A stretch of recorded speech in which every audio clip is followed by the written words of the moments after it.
here's the thing. Your retirement travel dream is being killed by your calendar. You've traded in your office for a life of freedom, and yet you're treating your life like a spreadsheet when you're planning your travel. See, retirement travel is a lifestyle. It is not a series of trips. And in order to master it, you have to know when to pin down to the details and when to go with the flow. So today, we're playing a little game called Plan It or Wing It.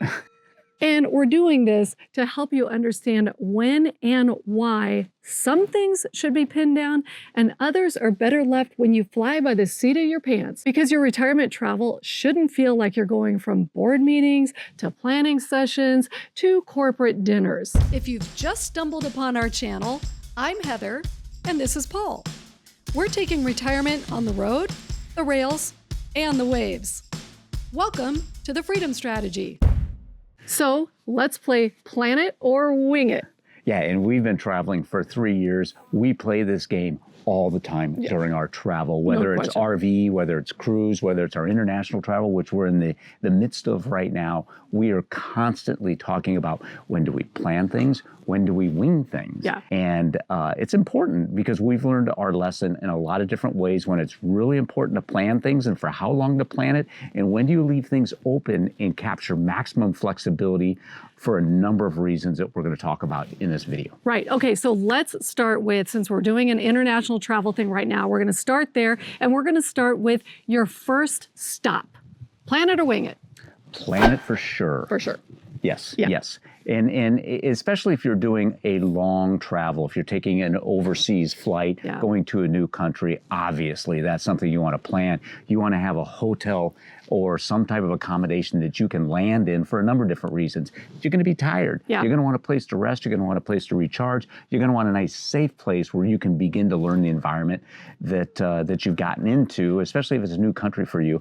And you're going to need an address for going through customs and immigrations. Yeah, you're going to need an for address to, even for your entry forms, you're going to need an address to give to them, and you're going to want to be honest about that. So definitely you want to plan your first few days in any new location that you're going to. Right, and not only that, you also want to plan how you're going to get there, right? We're super familiar with public transportations in all kinds of different countries, but if you're getting off a flight at 3 in the morning and you're exhausted, the last thing we want to do is learn how to negotiate the subway or the train system at that time of night when you're excited. So we do always have a plan. How are we going to get to our accommodations? And it has provided a lot of peace of mind. And then the last thing I'm going to throw in there, if you're a coffee drinker or even a tea drinker, you might want to plan to bring some maybe freeze-dried little packets of coffee, because the other thing that really stinks is when you're tired and then you wake up and all you want is a good cup of coffee and they don't have it there. So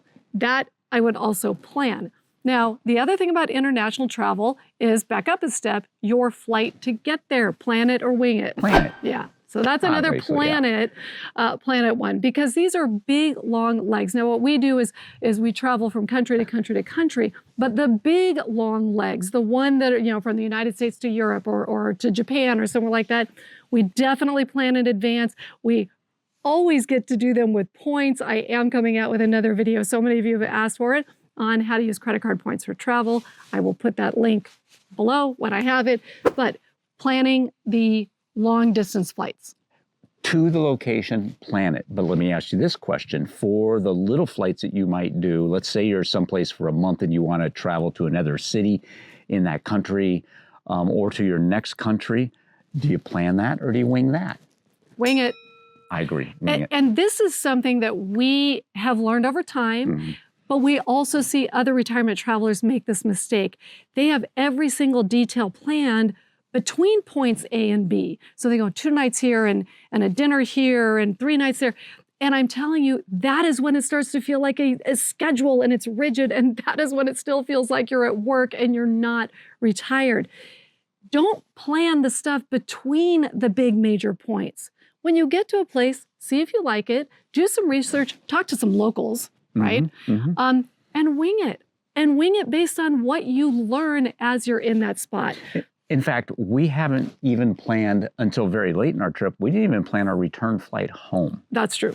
on that. Right. And that's a big international flight from one continent to another. Right. We left that completely open-ended for some very specific reasons. So the only thing that we planned was to get into that country for the most part, and then our accommodations when we arrived, and we kept almost everything else flexible. Now, there are some certain cities that we wanted to visit during some very specific time frames, like Christmas, for example. Right. What did we do then? Yeah, so we planned those because we knew we wanted to be in some high tourist places during the Christmas markets, and you don't want to end up where like there are no decent places left. So if you're going to a high demand place at a peak season, that's plan it. So now the reason why we feel it very important to wing a lot of these types of trips is things change. Yeah. You arrive in a location, maybe the weather is just not good. Maybe it's really cold and you want to make a change and you want to pivot. You need to have the flexibility to do that. So the less that you have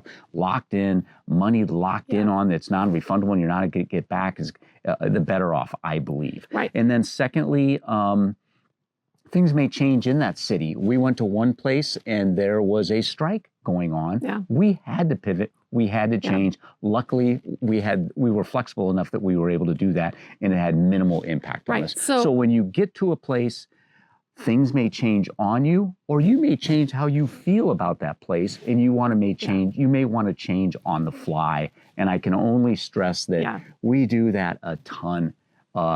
We do that in a ton on our trips. Yeah, we do. And so like wing it equals flexibility. And that is what makes the trip so enjoyable. There is just no question about that. So for international retirement travel, we plan the big flight to get over there. We plan the first stop for at least a couple of days. We plan how we're going to get there.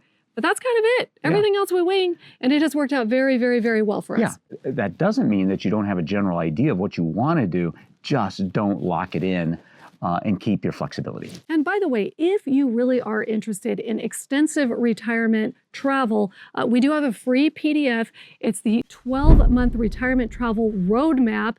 I'll put a link to it below. And what it is basically over the previous 12 months to when you retire, it gives you kind of a task to do every one of those months to lead into your retirement, to kind of get you over the hump of, yes, I can do this, and you have confidence to be able to do it. You don't have to take 12 months to do it, but that is how it's laid out. So just go ahead and click that link. It's free, and it goes right to your inbox. So now that we've talked about our international travels, let's talk about the other. We spend a third of our time in our RVs, which many of you RV. We've met you guys out there on the road. So we're going to go to RV, planning it or winging it. Really important now because we're about a month away from our RV season. Yes. And we're in those conversations now daily about planning it and winging it. And I like what you said about if it has a... Yes. So if the title of where you're going has national in the title or it has an ocean view, plan it. That's a plan. Those are the ones you need to plan. Yeah. So the point is, if it's a very popular place, you know you're going to have to plan it to get reservations. Right. Most likely reservations are going to need it. So that's something that you're going to have to plan. You're going to want to work towards. You do have to plan. Yeah, the national parks, places like that. Or also, I'm going to add to that, if you're really hell-bent on doing it during a holiday weekend, like 4th of July, Memorial Day weekend, a lot of the really good places do book up. So those I would plan. Or if you want to get to someplace very quickly, which we're talking about right now, we want to get to a certain location quickly over a 3-day period. So we will plan that out to make it most efficient for us to get there. Yeah, as places to stay. So, but I will say this. So those are kind of the anchors that we go by. So we know where we're going to go to the big popular places. Those are our anchors. But everywhere else, what do we do? Wing it. Wing it big time. We do. And this is something that I've noticed in particular, a lot of in the RV community, they don't do that. They go, okay, I want 2 days here, and then I'm going to take 2.5 days to get here, 2 days there. And then they've lost all sense of enjoyment and wonder in where you are and exploring where you are. And it goes back to the same thing you were talking about when we were talking about international travel. It could be you get somewhere and you just don't like it. Yeah. It's okay to leave. And again, there's definite reasons why you'd want to keep flexibility and wing it. Again, the weather. Yeah. The weather could really impact your travel. In one case we had a couple summers ago, there were fires in the environment. Yeah. So everything that we wanted to do in that environment was horrible air quality. So we had to pivot from that. And luckily, we didn't have anything locked in that we had to undo. Right. Now, here's a pro tip on RVing and winging it. Always try to do it on a Monday, Tuesday, or Wednesdays, pushing it just a little bit because you want to get there. You're not going to have reservations. You want to be able to get to the nice places when they clean out from the weekend people. So don't try to go on a Friday or a Saturday or anything like that. Wait until Monday or Tuesday or maybe Wednesday in order to get to the nicer places. Yeah, absolutely. So, yeah. So when you're winging it, that's really, really important. And we've done this before too, where we've absolutely fallen in love with a place and we did not want some plans that we already had in place force us to leave before we were ready to leave. Right. So, and that's true. We've stayed in places that we thought we would be 3 days. We've stayed 10 days in places. So again, with the winging it, it is flexibility. And it is so important in all kinds of travel to be flexible. It just makes you feel like, this is retirement. This is not a job. And there is one more reason to be flexible, and we do this all the time. So a lot of people, when they get in their RVs, they think, okay, this is my summer or my 4 months, 5 months, and that's all they do. But we have learned when we want to do something different during RV season, we wing it, right? We wing it. And there are times when we've been in the RV for 2 months, we think, you know what, we want a break. We want to go on a cruise. We want to do something else. Something falls in our lap that is something we want to pivot and do and take advantage of. Right. And it's really important to understand you can do that even if you have your RV, right? There are always places to store it or RV parks where they'll say, oh yeah, you can just leave it here for the week when you're gone. It happens all the time. We do it all the time. And a lot of people do not understand it is okay to wing it like that, even if you're in your RV. So we call that like taking a trip within a trip. Nested travel. It's called nested trips. Yeah, something like, I don't know, nesting trips. Nesting trips. Yeah, but it works really well and we absolutely love it. And the other thing is, and we hear this a lot, people that, well, I don't want to go out in my RV for 3 or 4 months because what if I have to do something back with the grandkids or family? Well, guess what? You can just park your RV and find storage and fly home for a week or 2. It's okay to be that flexible. It is. So I think that is, again, where the wing it comes into play.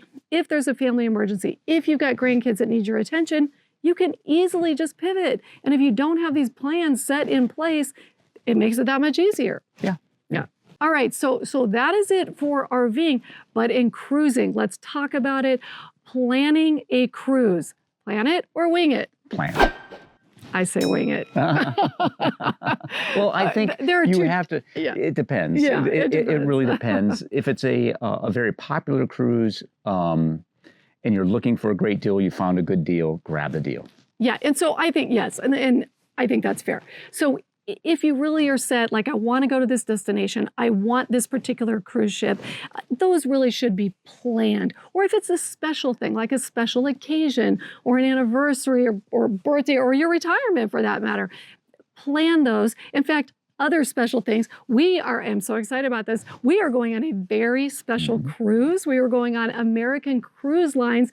They do American river cruises and coastal cruises, and they are very, very nice.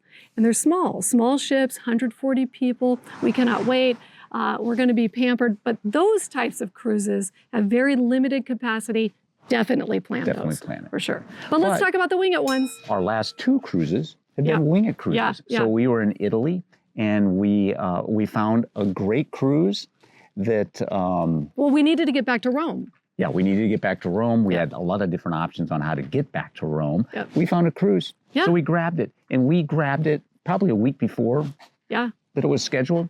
That's definitely winging it. And then the one that we did in Dubai, that was a wing it type of cruise as well.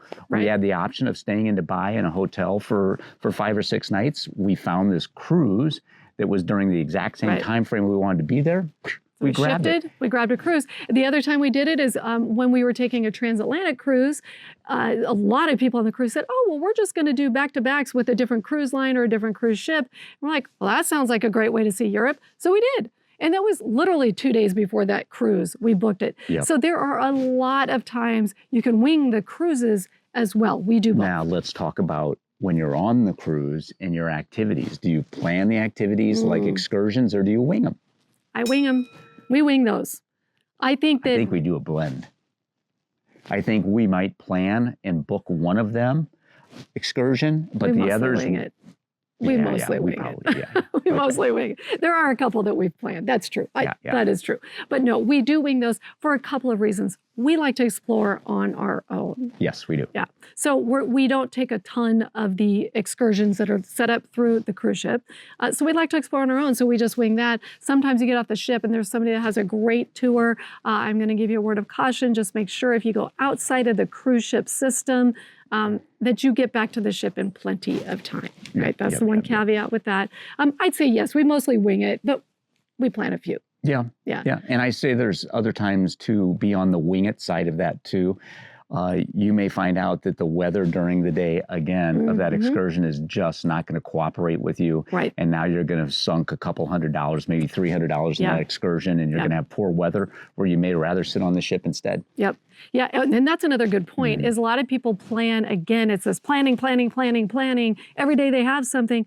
But sometimes you stay out late on a cruise ship because you're having fun and you're having a great time and you're tired and you don't want to wake up at 7 a.m. to get on an excursion that's, kind of okay. So that's another reason we tend to do those last minute without planning. One more cruising one, specialty dining, plan it or wing it. Oh, I'm going to say plan it if it's important to you. Okay, so if, again, you have a special occasion, something really important to you, I would plan that because they do book up. They do. They do. They do. However, if you wing it. Well, here's a reason why we would wing it. We've gotten on cruises before and we've looked at the entire week's or 10 days worth of menu as much as we possibly can and find out which day we want to be in the main dining room and which day we want to go to maybe specialty dining and try something new that we haven't tried before. So that's more on the wing it side. Yeah, absolutely. That is true. That is something, again, that is kind of a pro tip. If you don't have a super special occasion, I would definitely wing the specialty dinings. Again, you can look at the menus for the entire week and say, well, I really don't want to eat at the main dining room on duck night. Okay, that's Paul's favorite night, actually, but I'm just using it as an example. So you use that night to go to the steakhouse. So I think that's a really important point. So hopefully we have given you some really good examples of why it's important to stay flexible and fly by the seat of your pants and wing it, because that way retirement travel feels like you're retired and not like you're working and following an agenda. Yeah, and coming out of a 40-year career where I was planning things out weeks, sometimes months in advance, and my whole week was planned out to be as efficient as possible.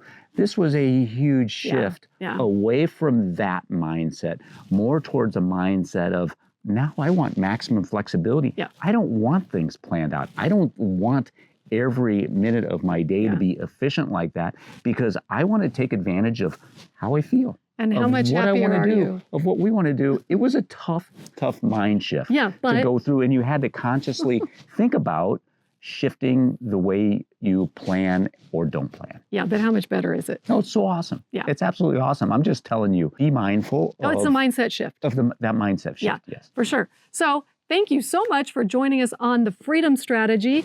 Hopefully this will help get you out there. And because I will say, retirement travel, it's the best. It is. It's the best. It's so we will see you next time.